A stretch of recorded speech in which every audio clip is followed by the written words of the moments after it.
Salve, nação santista, parabéns santistas do Brasil e do mundo. O Santos fez 108 anos de glórias no dia 14 de abril, mais um aniversário desse clube gigante, o maior clube do planeta Terra. E hoje nós vamos falar aqui de momentos importantes dessa linda história santista, um clube que tem uma trajetória única, inigualável, e qualquer rival, aí, qualquer torcedor de outro time pode pesquisar que isso é verdade, não é nenhuma invenção. E hoje, por ser um programa especial, nós temos aqui um convidado especial, o estatístico Evaldo Rodrigues, da ASOFIS, Associação dos Pesquisadores e Historiadores do Santos Futebol Clube. Ele é um estatístico, domina muitos dados, os números, está há 5 anos, desde a fundação, né, da entidade aí, com essa associação, que sempre tem muitos acessos aí no Twitter, no Facebook, porque traz dados importantes. O Evaldo é muito consultado, né, pela imprensa, por meios de comunicação aí, a Folha de São Paulo, a Tribuna lá de Santos e outros jornalistas. Então é alguém realmente com muita informação que vai agregar muito aqui para o nosso debate de hoje, em homenagem ao maior time da Terra, o Santos Futebol Clube. Estamos aí, Felipe, fique tranquilo, pode ter certeza que aí na próxima 1 hora a gente vai ter muito orgulho desse time que a gente torce. São números assim que assombrosos realmente, que tornam o Santos o maior time da Terra. Mas aos poucos a gente vai passando aí para o pessoal aí, recepcionar aí com alegria e até subsídios aí quando for falar com os adversários. É isso aí, sempre com a gente aqui o nosso trio, né? Que é muito melhor que o trio de ferro, né? Porque o trio de ferro nem é tão de ferro assim. Matheus e Longo. Fala, Matheus. Fala, Longo. Fala, Felipe. Fala, Evaldo. Prazer falar com quem trabalha com a Associação de Pesquisadores e Historiadores do Santos. Tem números fantásticos, dados espetaculares da história do time do Santos. Então vai ser um prazer, ainda mais que essa semana é aniversário do clube, o maior clube da Terra, como você falou. Fala aí, Longo.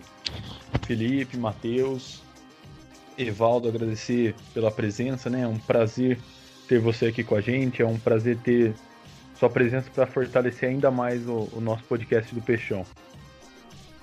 É isso aí, galera. Para a gente começar, a gente vai aquecer aqui um pouco o nosso debate com 2 momentos, cada um pode falar aí 2 momentos importantes da história do Santos. Pode ser um título, pode ser um gol, pode ser um jogo, algum momento marcante dessa história que, como a gente disse, ela é única, ela é inigualável. E, para começar, claro, o nosso convidado, Evaldo, a gente gostaria que você desse aí 2 destaques aí da história do Santos. A gente sabe que você conhece demais a história, detalhadamente.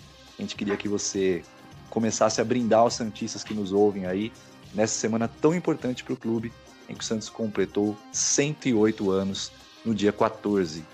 Fala lá, Evaldo. Valeu, eu quero deixar um abraço pro Matheus, pro Longo, né? A gente não está acostumado a fazer podcast, então eu acabei esquecendo de dar um abraço neles aí. Você também, Felipe. E eu vou começar é engraçado, com uma derrota, né? Para mim, os 2 jogos mais importantes da história do Santos foram a final do Brasileiro de 1983, né? Que nós perdemos pro Flamengo no Maracanã. Porque foi ali naquele jogo minhas primeiras lágrimas, né, pelo Santos. De lá para cá foram muitas, né, de tristeza, de alegria, mas foram as minhas primeiras. E ali eu comecei a torcer pelo Santos, né. Meu pai era santista, a gente morava numa cidadezinha que só ele era santista, não tinha mais ninguém. E eu aí assumi essa bandeira adiante aí. Infelizmente o resultado não foi legal, né. O time do Santos tinha ótimos jogadores, mas não era um elenco recheado, né? Isso é um problema que o Santos enfrenta aí acho que em toda a sua história, né? Pelo menos de 80 para cá, depois que Pelé parou, sempre tem ótimos jogadores, aparecem bons jogadores, ótimos jogadores, mas não tem um elenco inteiro, né? Aquele time de 83, ele tinha Serginho, tinha Paulo Isidoro, tinha Marola, que eu tive o prazer de conhecer esses dias, Lino, né? Mas tinha Batistotti, tinha Camargo, que não tinha aquela mesma, não estava no mesmo patamar, e o Flamengo era o Flamengo de Zico, né? É muito, muito semelhante com o time de talvez assim, de Pelé, um dos grandes times. É claro que não de glórias, mas assim de aqui no Brasil por um tempo tá mandando, né? E aí o Santos não suportou a pressão do Maracanã, 155 mil pessoas, mas foi um jogo que ficou marcado para mim. E o segundo jogo, eu acho que a maioria do Santista, né, foi de 15 de dezembro de 2002, o jogo das pedaladas do Robinho. Para mim é o dia esportivo mais importante da minha vida, né? A Libertadores de 2011 não chegou nem aos pés daquele 15 de dezembro de 2002. Eu vivi a fila inteira, dos 10 anos até os 28. Eu pensava, chegava um momento que eu achava que o Santos nunca mais ia ser campeão. Eu lembro que em 2001, quando o Atlético foi campeão brasileiro, eu perguntava por que o Atlético Paranaense pode ganhar e nós não. E, né, o destino estava reservando para nós um ano depois aí um título muito especial, né, da maneira que foi, em cima do maior rival que nós temos. Para mim, são os 2 jogos mais importantes da história do Santos. Santos Camargo na ponta esquerda, bateu o escanteio, subiu o Márcio, afasta de cabeça, voltou para frente, é gol!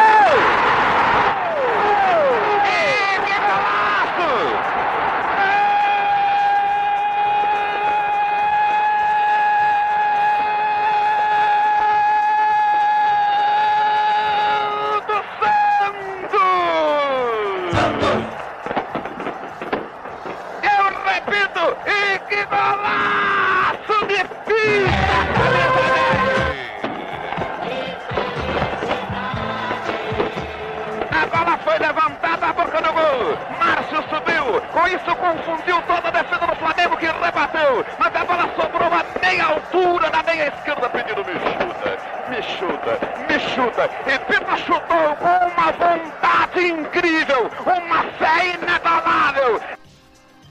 E aí, Matheus, sua vez, hein? 2 jogos, sou acho que um dos mais novos aqui entre nós 4, 2002, não dá para deixar de falar 2002.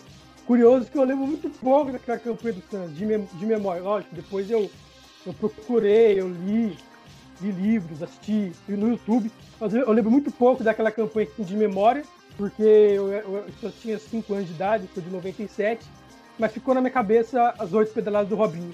Sempre que eu lembro de 2002, eu lembro as 8 pedaladas do Robinho pra cima do Rogério, eu lembro daquela final, eu lembro daqueles 2 jogos. Então, para mim, 15 de dezembro de 2002 vai estar marcado na história. Meu pai é palmeirense, queria que eu fosse palmeirense, mas foi amor à primeira vista.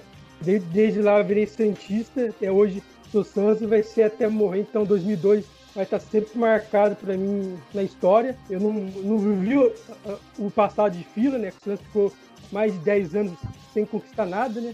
Conquistou o Paulista em 84, depois foi ganhar em 2002, mas para mim vai estar marcado sempre. Então 2002 não tem como esquecer, até por isso meu grande ídolo no futebol, eu sempre comento com meus amigos, com todo mundo, é o Robinho. O Robinho mudou a história do Santos. O Santos caminhava, com todo respeito, para se transformar em um Botafogo, um time com glórias nos anos 60, mas que no século e nos anos 90 não conquistava nada. Então o Santos caminhava para se tornar um time médio, não um gigante como é hoje. Então para mim o Robinho está entre os maiores da história do Santos. Eu também comento 2011. Na final de 2011, foi o dia do meu aniversário, o Santos foi campeão da Libertadores. Então eu tinha 13 anos, o Santos ganhou a Libertadores no dia do meu aniversário. Então são duas datas que eu nunca vou esquecer. E o Santos passou 2008, 2009 de vacas magras, né?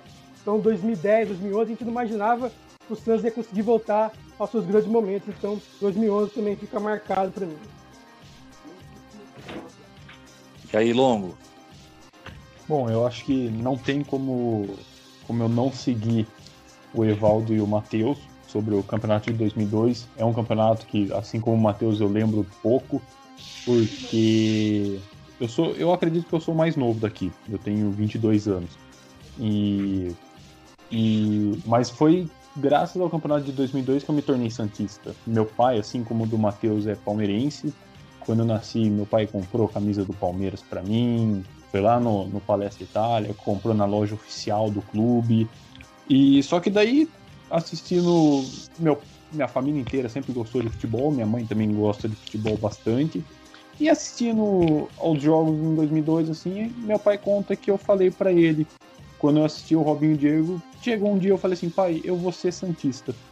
E não tem como não colocar 2002 nessa importância, justamente por um relato pessoal e por tirar o Santos da fila, né?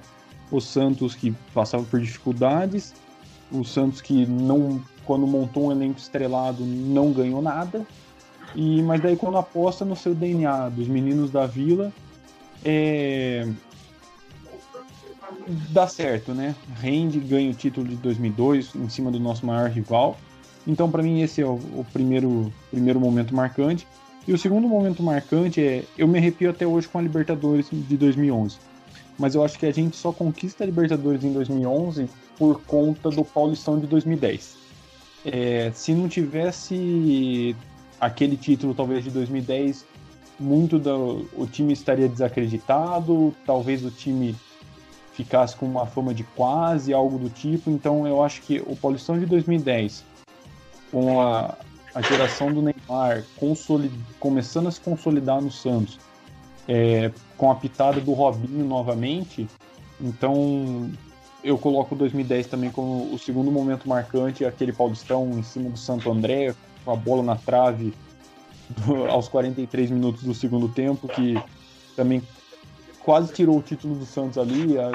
Um amigo meu me disse uma frase emblemática, que Deus é santista naquele momento. E eu tenho certeza disso. Então eu coloco esses dois momentos, o Brasileirão de 2002 e o Paulistão de 2010. Invadiu pela esquerda, Kleber na marcação. O Robinho tentou, lá vem Robinho, a bola sobrou na boca do gol para Léo. Léo puxou, arrumou,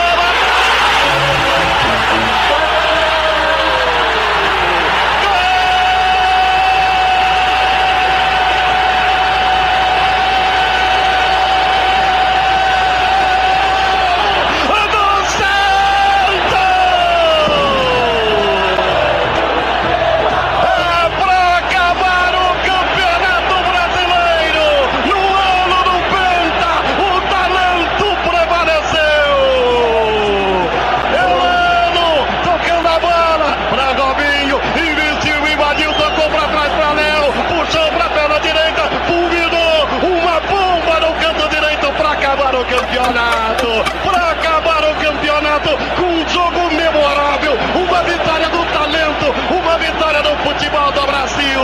Santos, campeão brasileiro de 2002, acabou. Santos, campeão brasileiro de 2002, quanta emoção, é para arrepiar, é para festejar. Vanderlei, Luiz Carlos, é só emoção no Morumbi e o talento dessa...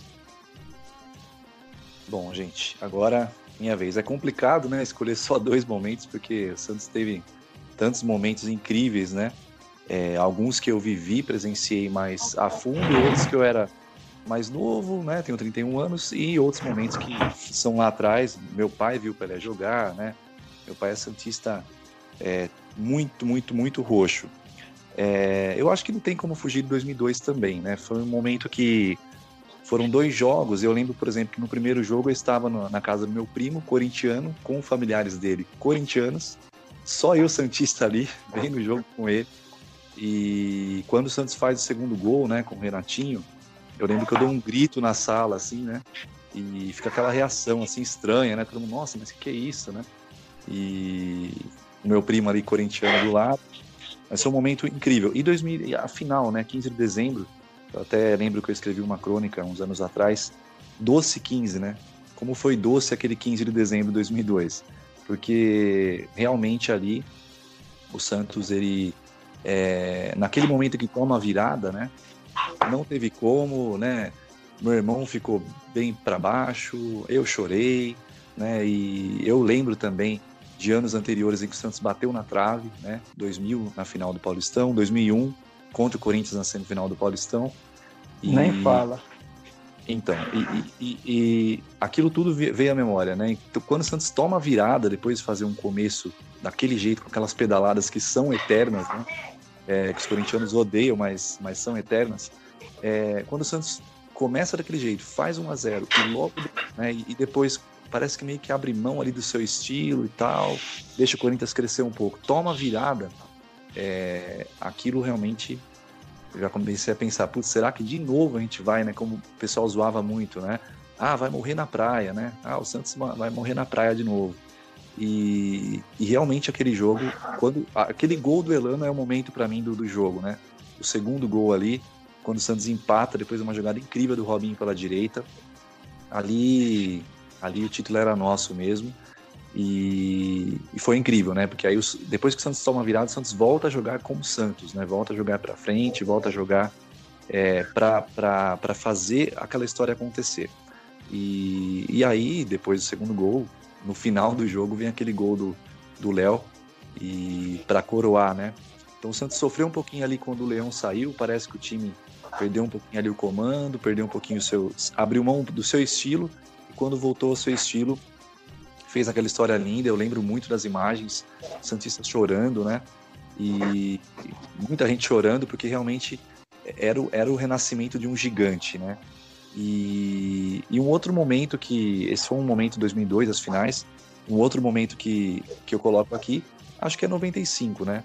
Porque 95 era muito novinho ainda, mas o Santos foi campeão moral daquele campeonato, né? O Santos foi campeão moral daquele campeonato, e nós sabemos o que aconteceu em relação à arbitragem, e realmente foi um título que, né, faz falta, né, para aquela geração do Giovani, aquela geração toda, né, do cabelo vermelho ali.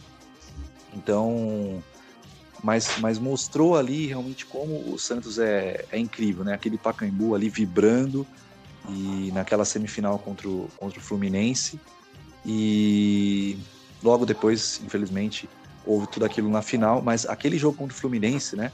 Aquele 5-2 realmente foi um jogo que marcou mesmo uma geração, e mostrou, né, como o Santos é gigante mesmo, né? Mesmo com aquela fila, mesmo com as vacas magras, foi impressionante o que o Santos fez ali naquele campeonato, nessa virada sobre o Fluminense, né, que reverteu o placar. E então, assim, foi um momento muito marcante. Claro que há outros momentos que eu entendo que são mais importantes ainda para a história do Santos, mas esses dois momentos, 95, que mostrou ali a grandeza, né, como o Santos era gigante mesmo naquela fila, e mesmo sem vencer o campeonato, né, como aquilo marcou, né? Oi, Evaldo. Oi, tô te ouvindo. Ah, tá, perdão. E depois 2002, por tudo que vocês falaram também, e por tudo que eu vivi, né, de poder chorar, primeiro de tristeza ali, estar perdendo um título, e depois aquela emoção ali, vendo meu pai também novamente, meu pai que viu tanto, né, o Santos do Pelé, até em Jundiaí aqui, contra o Paulista aqui da nossa cidade, e meu pai viu o Pelé aqui, e poder ver, né, de novo o Santos campeão, o Santos renascendo. E sobre 83 também, eu acho que o Evaldo vai lembrar, aliás, tenho certeza que o Evaldo vai se lembrar de tudo isso. O Santos também teve uma situação de arbitragem ali também, né? Sim, o Arnaldo César Coelho, né?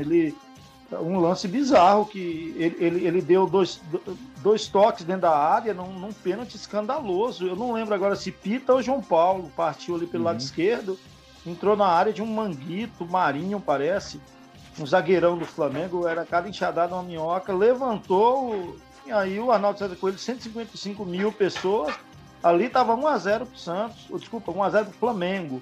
E na verdade aqui no Pacaembu também estava 2-0 pro Santos, o Santos estava muito melhor que o Flamengo. Exato. Aí o Serginho soltaram um foguete, acertaram a cabeça do Serginho.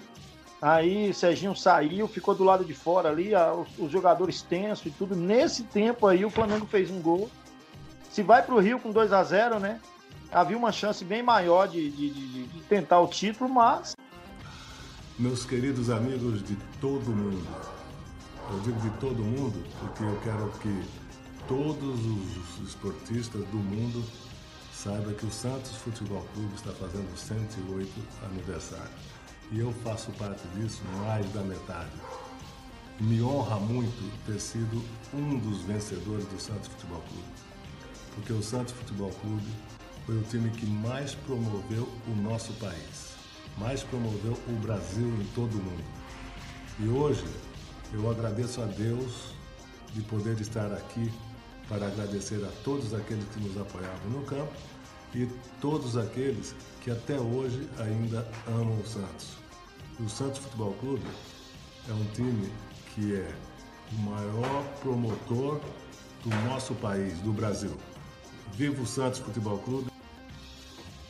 Santos Futebol Clube, meus parabéns para esse clube lindo, maravilhoso. feliz de fazer parte dessa história. Um grande beijo e é nóis. Olá, aqui é o Neymar Júnior. Quero desejar os parabéns ao Santos pelos seus 108 anos de idade e dizer que foi um clube muito importante para mim, para minha carreira.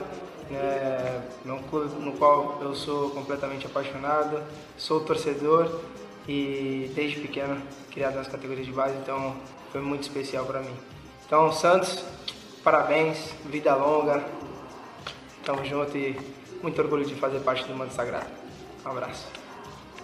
Bom, gente, comemorando, né, esses 108 anos do Santos Futebol Clube, é muito bacana ver como o Santos ele tem um nome mundial, né, tem um peso mundial mesmo, né? O Santos recebeu homenagens aí da Juventus, do Arsenal, de vários times, até jogadores que não jogaram, né, pelo Santos, o Rivaldo, o Denilson disse que gostaria muito de ter jogado pelo Santos, e aí vários jogadores recentes aí que parabenizaram o Santos, o Neymar, né, inclusive o Neymar chegou a dizer mais uma vez, eu vou, mas eu volto, no Instagram. O Zé Roberto fez um vídeo também muito bacana com o hino do Santos, o Robinho, o Pelé, simplesmente o Pelé, né, dizendo que o Santos foi quem mais promoveu o Brasil no exterior, e como é gostoso ver que o Pelé, né, o rei, é santista como nós, né?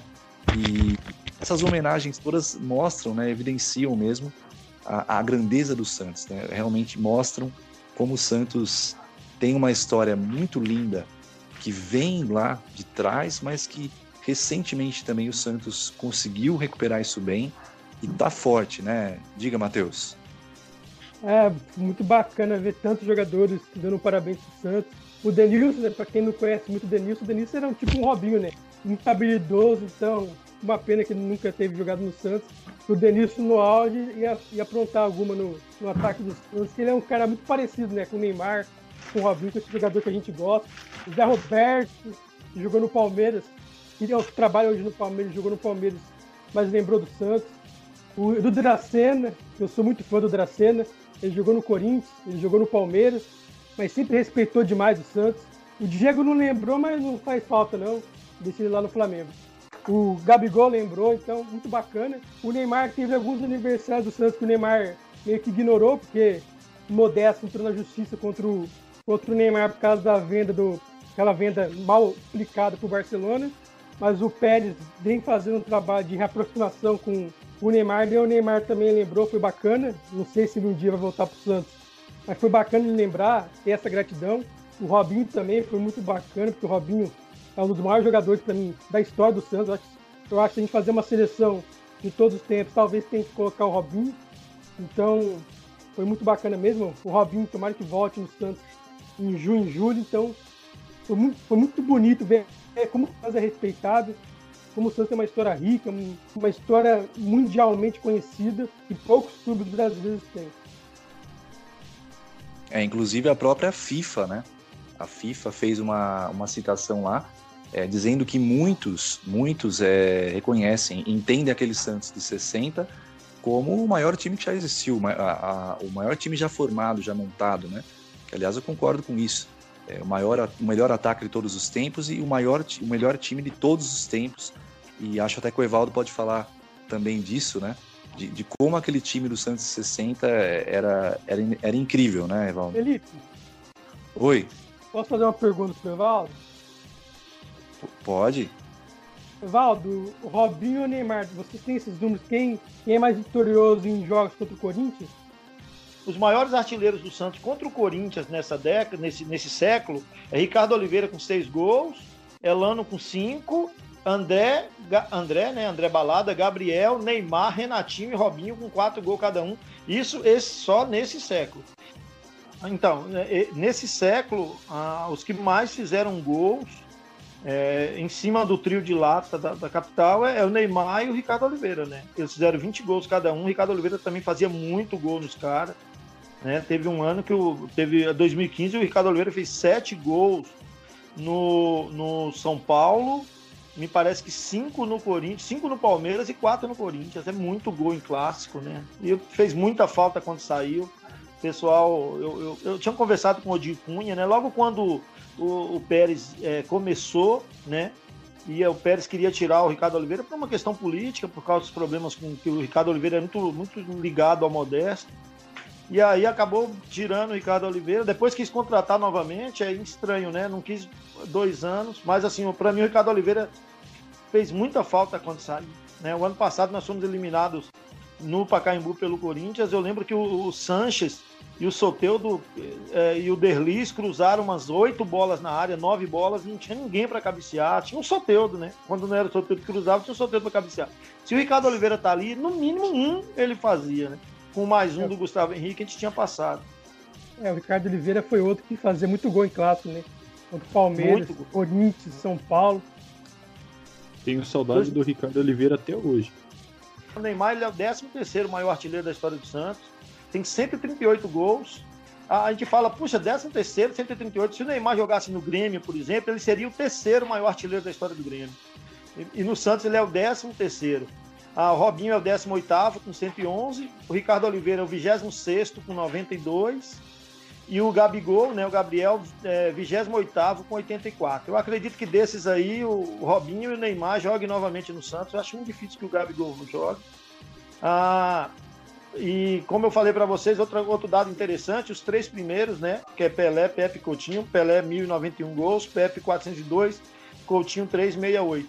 Acima do Coutinho, só tem 2 times no Brasil. 3. É o Roberto Dinamite pelo Vasco, o Zico pelo Flamengo, e eu não me lembro, acho Carlito pelo Internacional. O resto, todos os times, o maior artilheiro da história tem menos gol do que o 3º do Santos, que seria o Coutinho, né? E, por exemplo, se o maior artilheiro da história do São Paulo e do Corinthians, primeiro que do Corinthians é o menino da Vila, né? É Cláudio, começou no Santos, ele tem 244 gols. O Toninho Guerreiro, que foi o 4º maior, tem 279, o do Santos, né? E o Serginho também me parece que é o maior artilheiro da história do São Paulo, ele tem 241 gols, alguma coisa assim. E também, se fosse no Santos, ele estaria em 5º, né? O Serginho que jogou no Santos, e ele fez 104 gols com a camisa do Santos, e é o 21º maior artilheiro da história do Santos.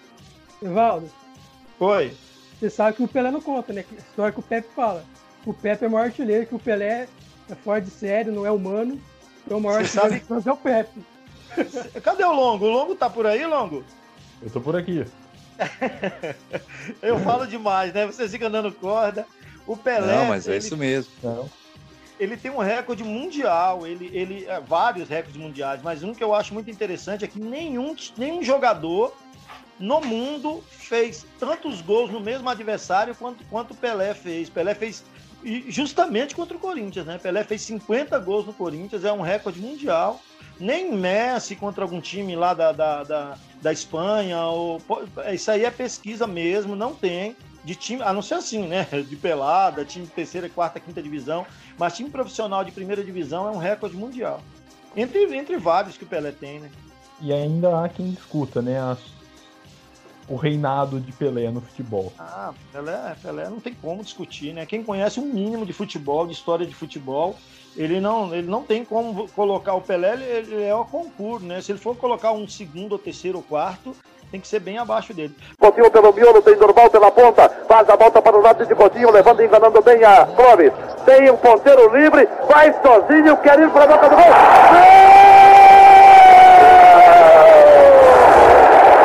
Espetacular a forma como ele enganou.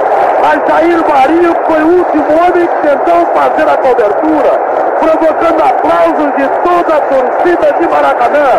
Ele apoiou a bola no setor intermediário, fechou pela esquerda Coutinho, pela direita abriu Durval, quando todo mundo, inclusive Clóvis, pensavam que ele iria derivar para a direita. Ele fez a volta por dentro em Clóvis, desceu, passou pelos 2 homens, Pinheiro e Edmilson, que lhe deram o combate, e quando parecia que na corrida Jair Marinho poderia chutar a bola, ele tirou o pé enganando a Jair Marinho, ficou ligeiramente, Castilho acompanhou a corrida de Jair e deixou o gol escancarado para o golaço de Pelé. A bola foi para o canto direito do gol. Eu posso passar alguns recordes aqui do Santos, então, para a galera aí, para o torcedor santista, para eles, para perceber, para mensurar o tamanho do time que ele torce. E para mim, em relação à história em números, é o maior time do mundo. Hoje tem Barcelona, tem o Real Madrid, que foi um time assustador, o Boca Juniors, mas em números não tem um como o Santos. Eu posso passar para vocês aqui? Bora lá, Evaldo. Ó, o Santos é o time com mais jogos na história do futebol mundial, são 6.129 jogos. É o time com mais vitórias, são 3.165 vitórias. É o time que mais fez gols na história do futebol mundial. É 12.627 jogos. Desculpa, 12.627 gols. O Santos jogou em 722 estádios. Foram 285 estádios só no exterior. O Santos já jogou em 73 países, é recorde também. Nenhum time do mundo jogou em tantos países como o Santos. O maior artilheiro só com uma camisa do mesmo time, obviamente Pelé, com 1.091 gols. Até hoje, 1.654 jogadores vestiram a camisa do Santos. Desses, 853 balançaram as redes adversárias pelo menos uma vez. Na beira do campo foram 100 técnicos. O Santos oficial fala em 109, né? Eu conto apenas 100, porque às vezes ele coloca um técnico que ficou só um jogo, mas como eu sigo o Almanac, que foi lançado em 2012, então o técnico recente, né? Que eu me esqueci o nome dele aqui agora, são 100. Jesualdo Ferreira é o 100º técnico a dirigir o Santos. São 785 jogos internacionais, 624 fora do Brasil. O Santos, na história, enfrentou 696 adversários e tem vantagem sobre 621 deles. Desses 621 que o Santos leva vantagem, 366 são times internacionais. 13 milhões de pessoas já viram o Santos jogar nos 5 continentes.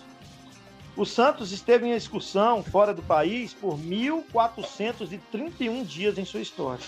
Ele percorreu 1.872.500 quilômetros. Daria para dar 46 voltas e meia no planeta Terra e daria para ir à Lua 4 vezes e voltar. Só isso. Ainda parou uma guerra. E parou 2 guerras, na verdade, duas né? guerras. 2 guerras. E tudo isso, né, Valdo, sempre contra muita arbitragem, contra muita gente que sempre tentou atrapalhar muito, né, o Santos, né, ao longo de toda a história. Sim, sem contar que, por exemplo, o Santos ele saía, né, nos 3 primeiros meses do ano, ou nos 2 primeiros meses do ano, e saía novamente no meio do ano. Então, os campeonatos estavam rodando aqui no Brasil. Teve um jogo contra o Palmeiras, por exemplo, que o Santos faltava um jogo para disputar a final, né? O Santos saiu, fez 22 jogos em 30 dias, né? Voltou, chegou aqui no sábado à tarde, para no domingo à tarde pegar o Palmeiras, não lembro agora se no Pacaembu ou no Morumbi, e acabamos perdendo a final de 3-2.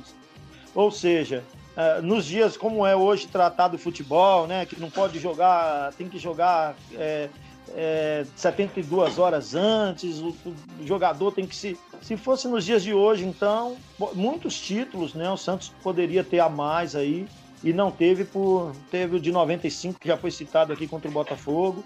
São pequenas coisas assim que o Santos poderia ter sido muito mais se infelizmente tivesse uma força, né, maior nos bastidores aí. Não para roubar para ele, mas que pelo menos, né, uma arbitragem justa, né? Uma arbitragem justa, né, o que a gente esperava. Até sem querer polemizar, Valdo, mas você citou o Paulista, né, de 2010. Bom, o Santos foi muito merecedor daquele título. E também na final, salvo engano, houve 2 expulsões ali de jogadores do Santos, foram um pouco contestadas também. O Santos terminou o jogo com 3 jogadores a menos. Então, mesmo naquele jogo ali que houve, se eu não me engano, um gol legal anulado do Santo André, né? Mesmo naquele jogo, o Santos também teve lances de arbitragem contra ele. Então, assim, é bem complicado. Eu sou bem crítico em relação à arbitragem, porque... E também em relação a algumas outras coisas, né? Por exemplo, venda de mandos de jogos, né? No ano passado, o Flamengo conseguiu aí alguns mandos a mais. Um jogo contra o Vasco, por exemplo, que ele fez em Brasília. Ou seja, ele teria que enfrentar a força do Vasco fora de casa, jogar contra o Vasco fora de casa, né, em São Januário. Não enfrentou isso e foi lá e meteu 4 no Vasco, né? Teve um episódio, o Rodrigo também, né? O Rodrigo, ele teve que sair, foi o ano passado isso, o Santos acabou perdendo 3 jogos com o Rodrigo, né? Porque o Rodrigo não foi se apresentar à seleção, ele acabou cortando o Rodrigo de uma seleção que nem era a principal, uma seleção dessa sub. Aí depois falou que o Rodrigo não podia jogar pelo Santos. O Santos deixou de enfrentar 2 adversários no Campeonato Brasileiro. Um foi o Corinthians na Vila, que foi com o gol do Eduardo Sacha, a gente ganhou de 1-0. E deixou de enfrentar também, deixou de ter o Rodrigo contra o Atlético Mineiro, né, no Pacaembu, que na verdade era um jogo para ter sido na Vila, e a CBF fez confusão, e o Santos acabou sendo eliminado da Copa do Brasil, e o Rodrigo ficou fora dos 3 jogos. Aí passou 15 dias ou 3 semanas, a CBF fez uma outra convocação e liberou o Renier do Flamengo e liberou, um jogador do Vasco, Thales Magno. Então, E engraçado é que o VAR, né, houve lances, inclusive no jogo Santos e Inter, 1-1, em que houve um pênalti em cima do Rodrigo, claríssimo, né? E mesmo com o VAR não foi dado, e vários lances que o Santos foi prejudicado, inclusive pelo VAR, e o Flamengo beneficiado. Então foi bastante complicado. E teve um caso estranho também, que teve um lance também contra o Atlético Paranaense, que eles deram o pênalti pro Santos, né? Você fala, puxa, beneficiou o Santos, mas se o Santos perde aquele jogo contra o Atlético Paranaense, o jogo seguinte, que era a final do primeiro turno contra o Flamengo no Rio, não teria graça nenhuma. Então parece que nós estamos aqui na teoria da conspiração, né? Não sabemos se isso é realidade. Mas a verdade é que acabaram dando um pênalti pro Santos, só pro Santos jogar no Maracanã, numa situação completamente adversa, tinha que ganhar do Flamengo, acho que de 2-0, alguma coisa assim, para poder... não, me parece que uma vitória assim bastava. Mas no Maracanã, com o Flamengo embalado, quer dizer, os caras usaram o Santos como sparring para o Flamengo ganhar o primeiro turno. Ainda bem que na volta nós demos uma sacola neles e descontamos. Mas é engraçado porque houve nesse mesmo jogo contra o Atlético, na minha concepção, houve esse pênalti, o VAR também nada fez, ou o juiz simplesmente ouviu o VAR ali e não quis acatar, né? Que foi um lance em cima do Marinho e do Adriano, lateral, em que, na minha opinião, houve 2 faltas na área, né? E foi bem antes do pênalti que foi dado, ou seja, um pênalti que o Santos faz um gol ali antes, né? Poderia, de repente, até virar aquela partida contra o Atlético. Mas em relação a todos esses números fantásticos, né, que você trouxe do Santos, é impressionante mesmo como o Santos tem uma história, uma marca mundial, né? E isso incomoda mesmo alguns rivais que tentam desmerecer de uma forma ou de outra, mas não tem como.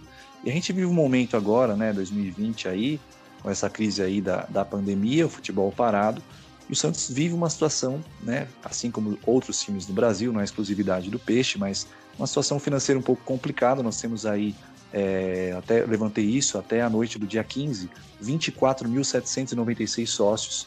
O Santos vem fazendo um esforço aí para aumentar, né, o número de sócios.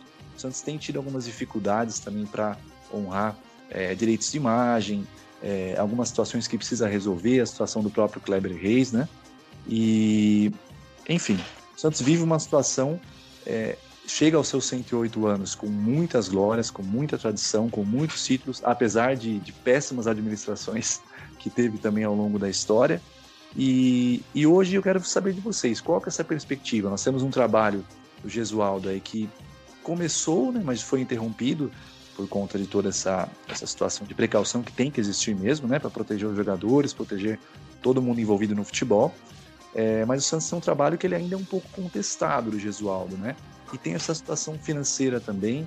Existe esse interesse mútuo aí de Santos e W Torre para fazer o retrofit, mas é tudo muito incipiente ainda.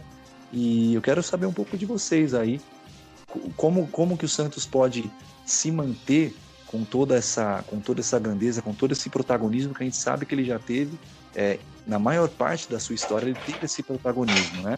Como o Santos consegue manter isso? Começa aí, Matheus. Passar a bucha para você. Muito difícil, hein?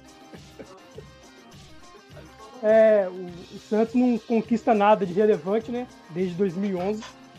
Isso é preocupante. Um time como o Santos ficar 9 anos sem conquistar uma Copa do Brasil, um Brasileiro, uma Libertadores. Então é bastante preocupante. A gente vê que o Flamengo e o Palmeiras estão bem acima do Santos, tanto em estrutura tanto em estádio, né? Apesar do Maracanã não ser do Flamengo, mas é praticamente o estádio do Flamengo. E o Santos tem a Vila Belmiro, que tem suas limitações. Claro que a gente ama a Vila Belmiro, mas a gente sabe que a Vila Belmiro não cabe mais de 13 mil pessoas. E isso interfere na bilheteria do Santos. O Santos não Sem tem... contar o problema das cativas, né? Isso, que era para caber 16, mas só vende no máximo 11, 12. Então a Vila Belmiro é um problema. O Santos não consegue ter bilheteria. Sem bilheteria o Santos não tem recurso para contratar. Sem recurso para contratar o Santos não consegue fazer grande time. Então uma coisa puxa a outra. Então o Santos tem grandes dificuldades. O Santos tem uma política suja. O Santos não tem um grande presidente. O Pérez pode ser pior que o Mococa e o Odílio Rodrigues, mas ele também não faz uma grande gestão. É difícil a gente convencer a criança a ser santista hoje, vamos falar a verdade. Hoje a criança vai preferir torcer para um Flamengo, que está em evidência, um Palmeiras, ou torcer para um time europeu, do que torcer para o Santos, porque o Santos é rejeitado na mídia, o Santos não conquista títulos, o Santos é só a manchete quando o Pérez fala bobagem. Então é bem difícil você convencer uma criança a ser santista. Então o Santos tem grandes dificuldades, mas o que eu falo, eu deixo uma dica aqui para quem quiser ver um vídeo, uma narrativa que o Felipe Takashi, que é jornalista santista, fez do aniversário do Santos, que para a criançada continuar santista, se manter firme, que o Santos logo vai voltar às suas glórias. Eu acho que tem capacidade para voltar às suas glórias, mas precisa acabar com a política suja, precisa colocar um presidente sério, responsável, colocar as finanças do Santos em dia, melhorar a base, melhorar a estrutura, melhorar um pouco o CT, o estádio. Apesar que o Pérez vem melhorando o CT e Pelé, o Pérez vem fazendo melhorias no CT e Pelé, mas o Santos pode mais, fazer um CT para as meninas, para a base. Então o Santos hoje está bem atrás de alguns rivais, mas tem potencial para voltar aos seus dias melhores. E aí, Evaldo, você acha que o cenário é preocupante dessa forma? Você vê a situação com mais otimismo? Não, eu vejo de forma preocupante também. O Santos, como eu falei para vocês, assim, no início da gestão do Pérez, a gente teve uma conversa, né? Eu, o Wesley Miranda, o Guilherme Nascimento e o Marcelo, né? Que são historiadores também. A gente estava para lançar na época um almanaque com todos os jogadores, né? Com fotos e dados. A gente, por enquanto, até passar aí essa gestão, infelizmente não deu certo nela. E uma das coisas que eu ouvi, né, do Odi Cunha na época, que era o pensamento dessa gestão, era formar muitos sócios para poder o Santos ter subsídios para segurar os craques, né? As joias que forem revelando. Infelizmente, né, o que salvou a gestão do Pérez, o que salvou a nossa pele, foi essa proposta aí que apareceu no Rodrigo, né? Não sei se o Rodrigo vai ser um grande jogador aí, um dos maiores do mundo, mas não valia naquele momento nunca 200 milhões, salvou o Pérez, e esse restinho de ano para nós vai ter que vender mais um. Então a gente vai ter que ficar vivendo disso, vendendo jogador. O que poderia melhorar isso seria o quê? Uma transparência, né?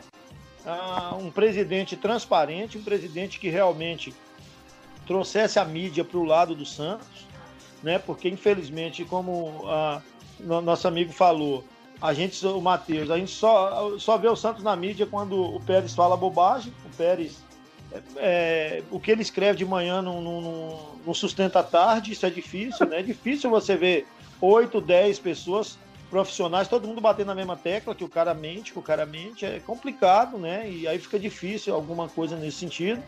E sócios, né? Nós temos a quantidade de sócios da Ponte Preta, do Guarani, aí fica muito difícil, né? Fica muito difícil de você sustentar um time como o Santos com a quantidade de sócios.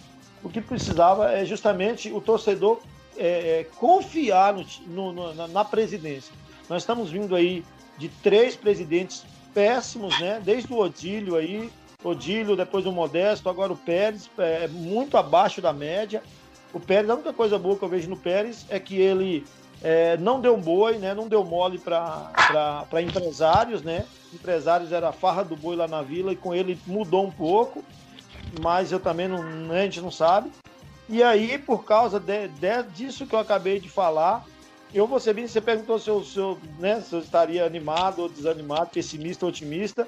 Eu digo uma coisa para você, Felipe. O Santos o torcedor não pode errar. Em dezembro ele não pode errar. Se o Santos tiver outro presidente péssimo, nós corremos um risco muito grande de, pela primeira vez na história do Santos, disputar uma segunda divisão, o que eu sinceramente não quero, né? A torcida não brigue comigo aí, os que vão estar vendo o podcast, porque infelizmente essa é a realidade. Nós temos que acertar agora de qualquer jeito no presidente certo. E aí, Longo, sua vez, cara, de fazer um diagnóstico aí desse Santos atual e do que esperar, né? Eu acho, como os amigos aí falaram, que o cenário é bastante preocupante para a sequência do ano, até para o ano que vem, porque o Gesualdo não inspira confiança nenhuma, o time não parece ser bem treinado, aliado a isso ainda é ano político, a política do Santos é desastrosa, o Pérez ele tenta fazer as coisas, ao que me parece, em minha opinião, com a melhor das intenções, mas é um desastre, e aí você ainda pega as finanças ruins, você não sabe como vão ficar as finanças para o ano que vem. Teve essa questão do coronavírus, ao que tudo indica, 2020 vai ser um ano em que todos os times vão terminar os jogos sem torcida, então é meio difícil você imaginar como se desenha o cenário do Santos. Uma coisa que eu discordo do Matheus é que o Santos não ganha nada de relevante desde 2011, e eu considero o Campeonato Paulista relevante. Eu acho que o Campeonato Paulista ele não pode servir só para implantar crise. Porque se você ganha, Paulistinha, mas se você perde, derruba técnico, se você perde, torcida protesta. Então eu acho que o Paulista tem sua relevância sim. E eu acho que o que o Santos tem que fazer é o que ele sempre faz, que é olhar para a base, é apostar na garotada, porque só assim a gente pode ter um fio de esperança que as coisas podem melhorar. Eu tentar também resumir um pouco o que eu penso. Eu acho que, primeiro em relação ao trabalho do técnico, eu já até opinei em uma live que a gente participou recentemente com o amigo Vanderlei Corrêa, né, o Matheus lembra, eu teria feito a troca, né, eu acho que já há algum tempo, eu acho que o Gesualdo, ele me passa a impressão de que a gente não sabe muito o que esperar, né, pode ser que dê muito certo, pode ser que dê muito errado. Ele me parece que não confia tanto ali no elenco, então tem uma proposta que muitas vezes vai ser mais defensiva.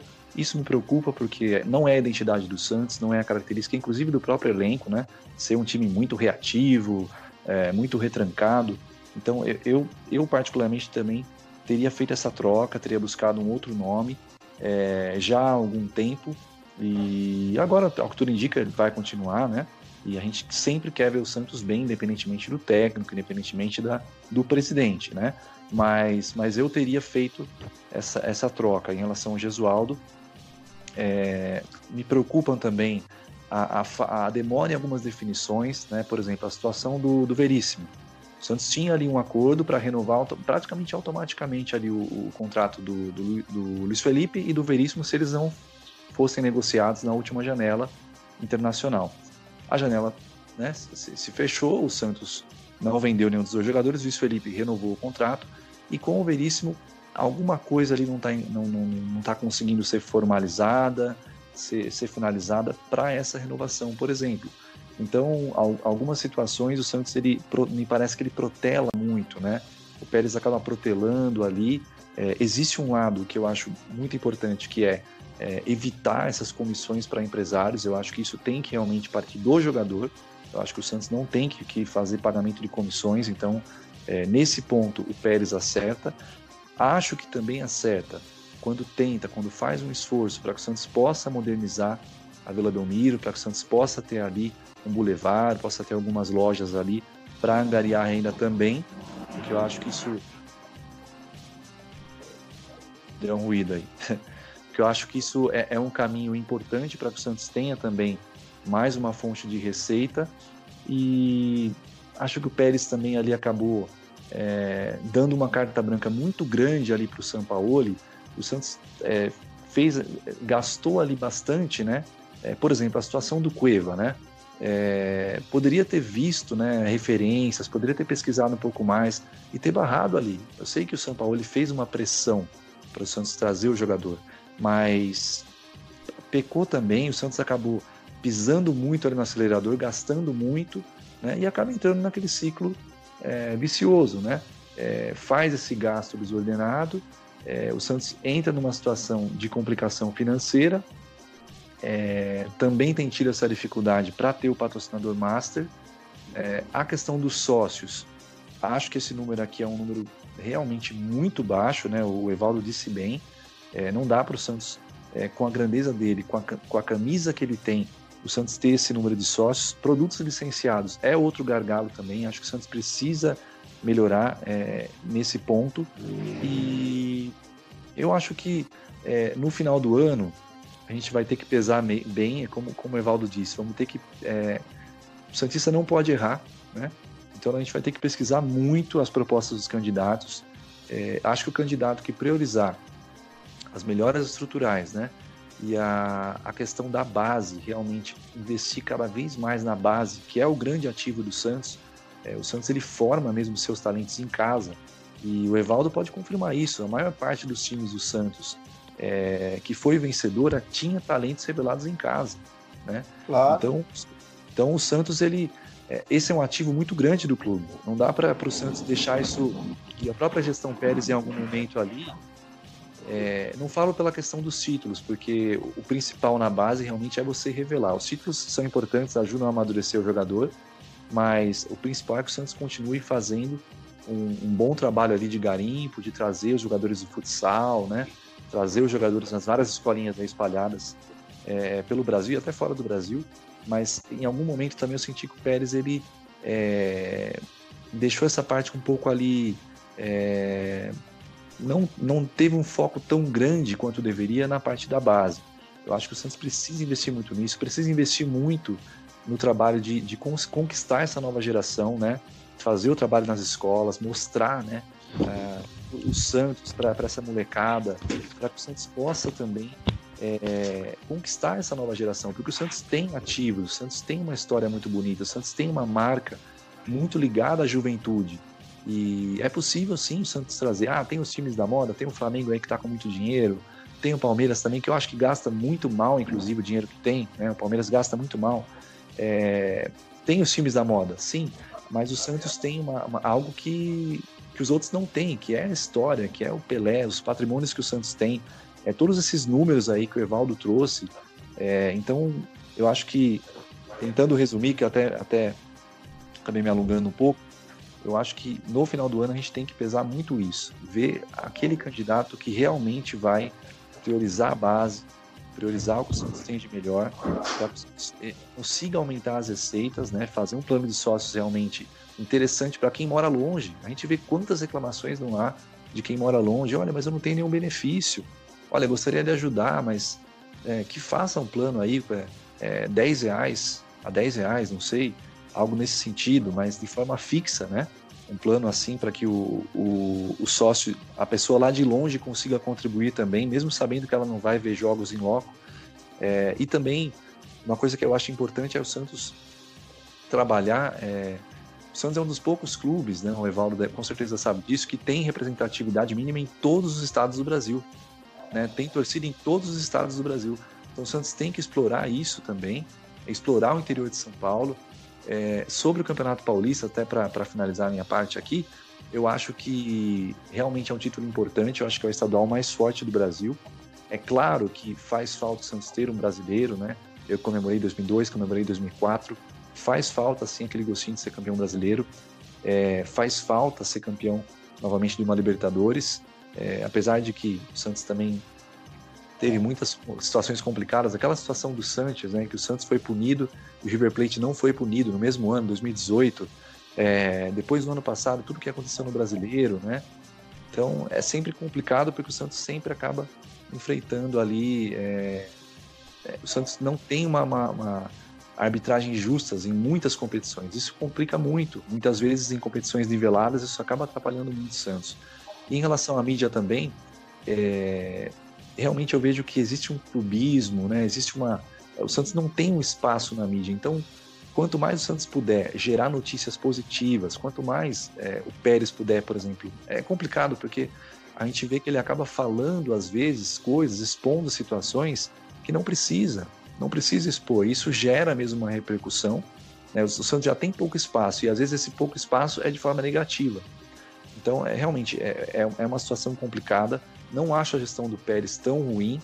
Acho que é uma gestão que tem seus pontos positivos, mas no final do ano, a depender do que vai acontecer também esse ano, né, de como o Santos vai conduzir esse restante da temporada, eu acho que vai ter que ser muito bem avaliado, né? O santista vai ter que avaliar muito bem, porque é importantíssimo que o Santos tenha uma gestão cada vez mais profissional e que saiba valorizar o que o Santos tem de melhor.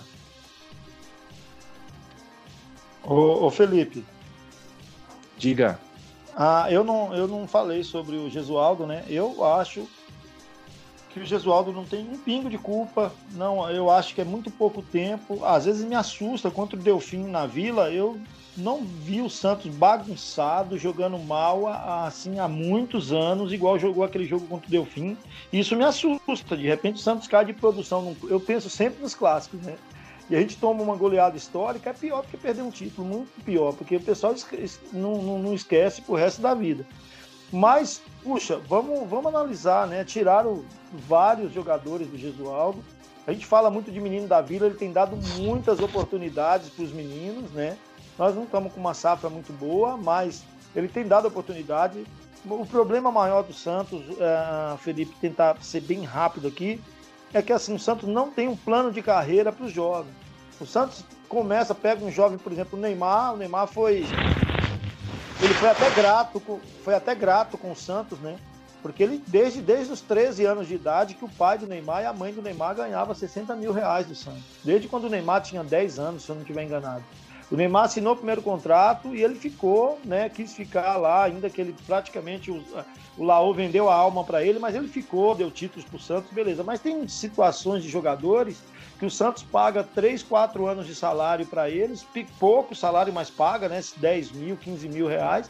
E quando chega na hora de assinar o primeiro contrato, um jogador que depois a gente vai perceber que é meia boca, o cara quer ganhar 200 mil reais. Por exemplo, esse menino mesmo que está parado aí, o Diogo Vitor, nossa, quando ele foi assinar o contrato dele, foi no início da gestão Pérez. Chegou lá de óculos escuros e tudo, se metendo a marra, queria 200 mil de salário, o Santos, por muito custo, fechou a 100 mil, o cara, depois, em seguida, fez um gol no Corinthians, né, e vale 100 mil reais tranquilamente, mas em seguida o cara teve esses problemas, está aí parado. Então, o que o Santos teria que fazer era um plano de carreira para cada moleque. Olha, você quer jogar no Santos, então o plano de carreira é esse. Se o cara estourar, né, o jogador, quando ele estoura igual o Soteldo mesmo, e a torcida cai no gosto da torcida, não tem jeito. Ele pode pedir o que for, a diretoria tem que correr atrás para tentar pagar, porque é o que leva o torcedor para o campo. A gente tem que analisar nesse sentido. Por exemplo, o Sanches andou reclamando de salário atrasado.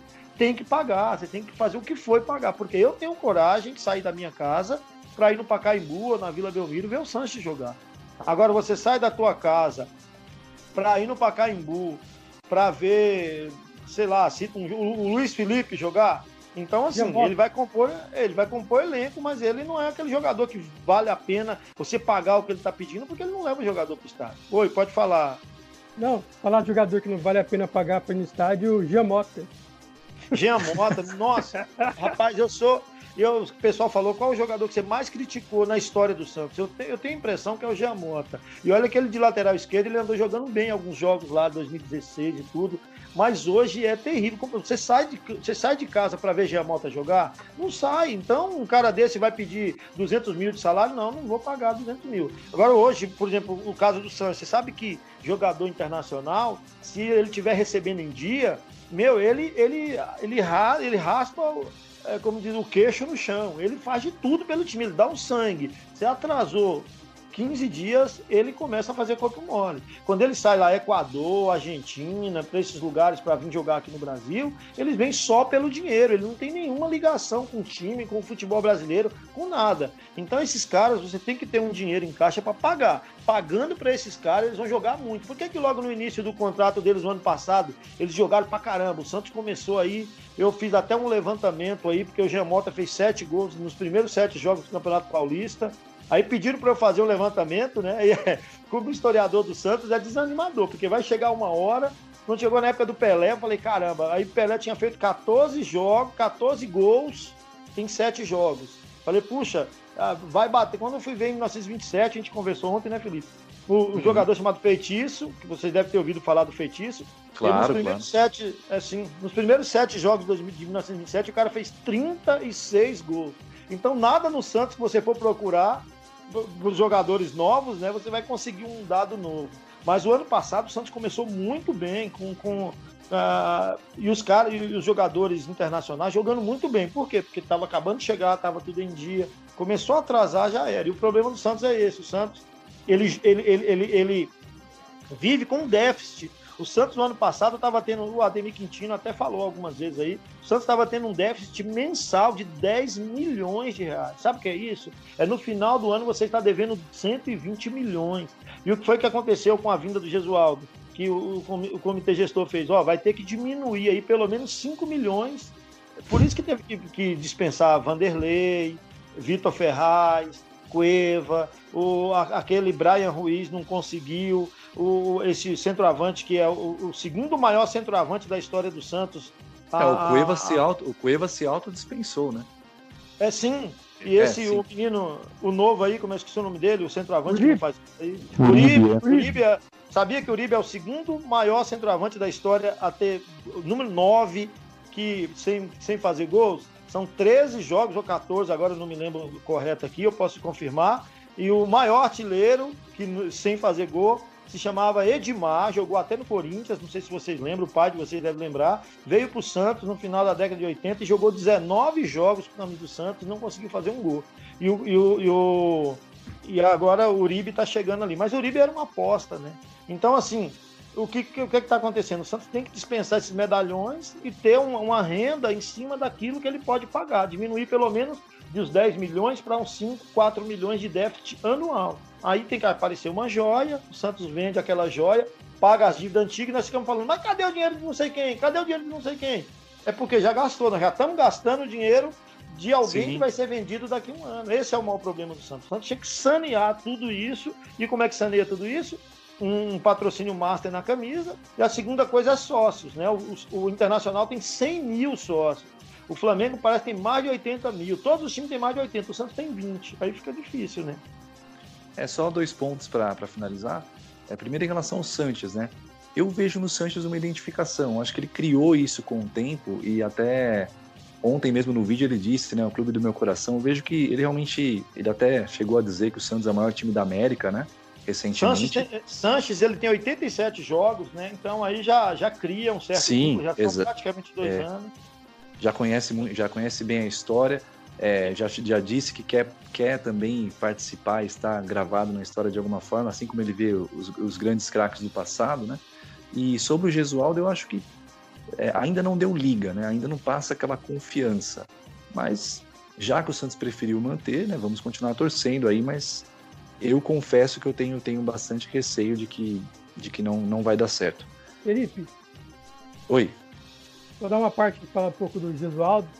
Eu concordo um pouco com o Evaldo, né, que o Gesualdo não recebeu reforços, né? O Santos se livrou de Cueva, Vitor Ferraz, Vanderlei, só trouxe o Matos e o Raniel, então eu deixaria o Gesualdo, né, que ele custa bem menos que o Sampaoli, ele não pediu reforços. E voltando um pouco da conversa, o que dói um pouco o Santista, quando eu falei que as crianças estão torcendo para o Flamengo, torcendo para o Barcelona, para os times europeus, deixando de ser santistas, é que o Santos não consegue manter suas joias. O Gabigol, que era quase um ídolo da torcida do Santos, a torcida do Santos criou até uma música pro Gabigol, ele foi pro Flamengo e virou ídolo. O Santos não conseguiu segurar o Gabigol, e hoje ele é um dos maiores ídolos do Flamengo. O Gustavo Henrique foi pro Flamengo, o Thiago Maia foi pro Flamengo, o Robson Bambu foi pro Atlético Paranaense. Então, o Santos não consegue contratar grandes jogadores porque não tem, como vocês falaram, patrocínio master, bilheteria, sócio-torcedor, mas também não consegue manter suas joias, perde suas joias para Flamengo, que é nosso rival, para Palmeiras, tá? Para os grandes rivais do futebol brasileiro. Então, aqui também o Santos tem esses dois problemas. O Gustavo Henrique queria receber um salário também que fica complicado para um zagueiro ele receber o que ele gostaria de receber, né? Não me parece que o Gustavo Henrique tinha vontade de continuar, sinceramente. Mas, Felipe, isso aí é aquilo que a gente falou, né? Esses caras têm que ser chamados antes, não adianta chamar no último ano de contrato, porque vai aparecer alguém que quer pegar ele. Se você pega antes, né? Você conseguiria um salário menor. O Gustavo Henrique está no Santos desde 2013. Deixa eu só dar uma olhada rapidinho quantos jogos ele tem com a camisa do Santos. Ele tem 221 planejamento, né? Em 7 anos ele fez 221 jogos. Nesse último ano ele fez 60. Se você coloca 7 vezes 6, 42. Ou seja, ele passou muito tempo no estaleiro. Só esse ano que ele jogou bastante, o Flamengo levou embora.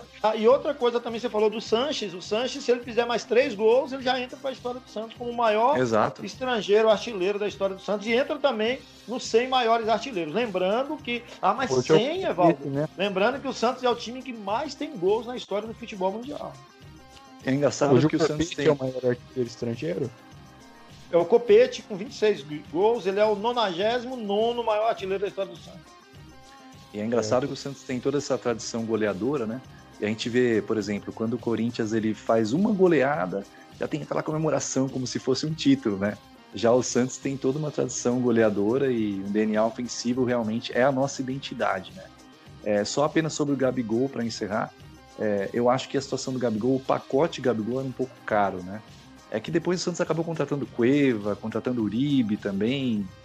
Acho que se fosse juntar tudo isso, daria até para pagar o Gabigol.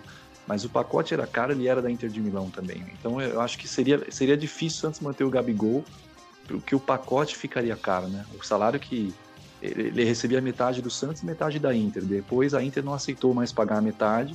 Se eu não me engano é 1,1 milhão por mês, né?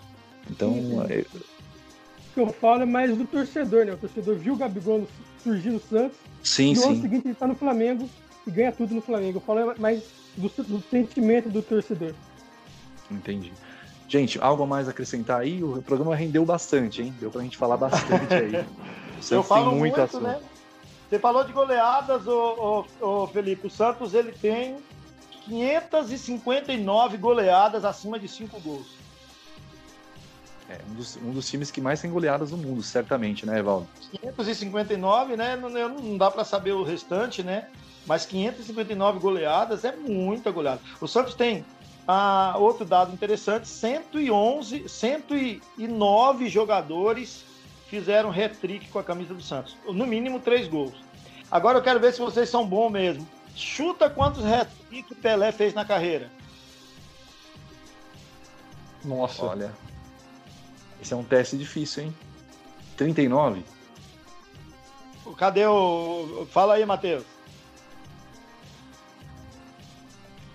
Cadê o Matheus? Sumiu? Ih, o Matheus sumiu. Então eu vou chutar aqui. Eu vou chutar 72. Antes do hat-trick do Pelé, que eu vou dar a chance pro Matheus, o Santos teve 23 goleadas acima de 10 gols. Cadê o Matheus? Chegou? Vai ser sem o Matheus mesmo. Ai, meu Deus. Fez com a camisa do Santos, não estou contando seleção brasileira nem Costa, com a camisa do Santos ele fez 111 hat-tricks na carreira. Nossa Senhora. Nossa Senhora. E quando eu digo hat-trick, assim, a palavra hat-trick é 3 gols, né? Eu digo de 3 gols pra cima. No mínimo 3. Não, hat-trick é só 3. Mas eu tô contando aqui no mínimo 3. Ah, sim. Beleza? Acho que é por isso que eu vi algum lugar que eram 30 e poucos, mas acho que 30 e poucos eram só os jogos em que ele fez apenas 3, né? Mas contando todos que ele fez mais, aí... Acima de 3, aí dá 111 hat-trick, é muito boa. Bom, gente, é isso. Realmente o assunto é gigantesco. O Santos realmente tem uma história que é uma enciclopédia do futebol mesmo. Queria pedir aqui o último alô aí do Evaldo. Evaldo, reforça pra gente os canais aí pro Santista poder acessar todo esse acervo incrível, né, que a Sofis tem, por favor. Nós temos a Sofis, tem página no Instagram, tem página no Facebook. Eu particularmente não tenho nenhuma página, o pessoal sempre me cobra, mas eu não tenho tempo, né, para fazer essa página, assim, para estar colocando os dados, mas tudo que eu pesquiso, eu passo ou pro Ademir Quintino, né, que é muito amigo meu, ou para a Sofis, e aí vocês podem estar lá, às vezes eles citam meu nome, às vezes eles citam só a Sofis. Eu quero deixar um abraço forte aí pro Longo, pro Matheus, Para o Felipe, não conheço vocês pessoalmente, mas de agora em diante vai ser uma oportunidade, eu no Pacaembu ou na Vila, da gente se ver. E um abraço grande para a galera santista aí, né? O Santos vive no meu coração, literalmente, na minha mente, né? E é um abraço forte aí, foi muito bom estar com vocês. Show de bola. Fala, Longo. Agradecer ao Evaldo, Felipe, Matheus pela parceria de sempre. É um grande prazer estar aqui no podcast do Peixão e mandar um grande abraço para a Nação Santista e aquele recadinho de sempre, né? Quem puder ficar em casa, fique, né? Para a gente sair o mais rápido possível dessa situação. Exatamente. Matheus, mata no peito e arremata aí. Foi um prazer fazer o programa aqui em homenagem ao aniversário do Santos de 108 anos de história, glórias e tradição, com o Felipe, com o Longo, com o Evaldo. Foi um prazer. O Evaldo sabe tudo de Santos, vários dados. Eu não sabia que o Ricardo Oliveira era o maior artilheiro do século do Santos em clássico, junto com o Neymar. O Ricardo Oliveira tem mais gols que o Neymar e o Robinho em clássico contra o Corinthians. Então, o Evaldo sabe tudo dos dados do Santos. E apesar do Santos não viver os seus melhores momentos, o Santos ter suas dificuldades, o torcedor do Santos, aquele que é mais criança, aquele que não viu o Robinho, que não viu o Neymar, que não viu o Giovani, não viu o Pelé, que ele resista, que ele siga santista, como disse o Felipe Takashi, no vídeo que ele fez de homenagem ao Santos, que você pode achar no blog da Demi Quintino, na página Santos Play, que colocaram lá. E ser santista é ter fé no invisível, que o Santos 2002 não tinha chance nenhuma. As pessoas falavam de ser campeão e o Santos foi campeão.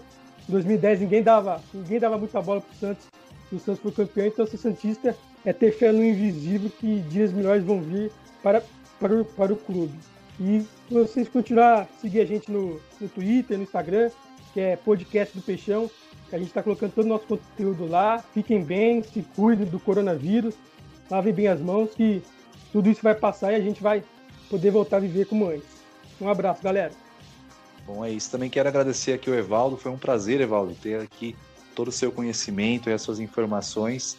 Enriqueceu demais o nosso debate, nosso programa especial em homenagem a esse gigante, ao maior time da terra, o Santos Futebol Clube. Como a gente sabe, né, torcer para o Santos é um orgulho que nem todos podem ter, né? E como é bom torcer para o Santos, como é gostoso. Estava até vendo alguns jogos aí antigos, né? Também esses dias. E como o Santos tem uma história realmente rica. E quero agradecer novamente ao Evaldo aí, agradecer todo mundo que tem nos acompanhado, tem dado sugestões, tem feito aí os seus comentários. E agradecer demais aí o Matheus e o Longo pela parceria também de sempre. E pedir, né, que realmente o pessoal fique em casa, né, se possível, faça todo o possível aí para se cuidar, para cuidar dos seus. Né? Cada um que fica em casa é importante para aqueles que não podem ficar por questão de trabalho. Né? Os profissionais da saúde também, uma grande homenagem que fica a nossa também. E peço que todo mundo realmente se mantenha atento, que a gente possa se cuidar, né, para que nós possamos superar esse momento o mais rápido possível. E pedir também que os santistas aí se mantenham firmes, né? Os santistas se mantenham firmes para que a gente possa logo aí voltar a ter os nossos momentos de glória, porque o Santos, ele sempre ressurge, não tem como. Agradecer novamente a audiência de todos, muito obrigado, fiquem todos com Deus e parabéns, Santos Futebol Clube. Um abraço.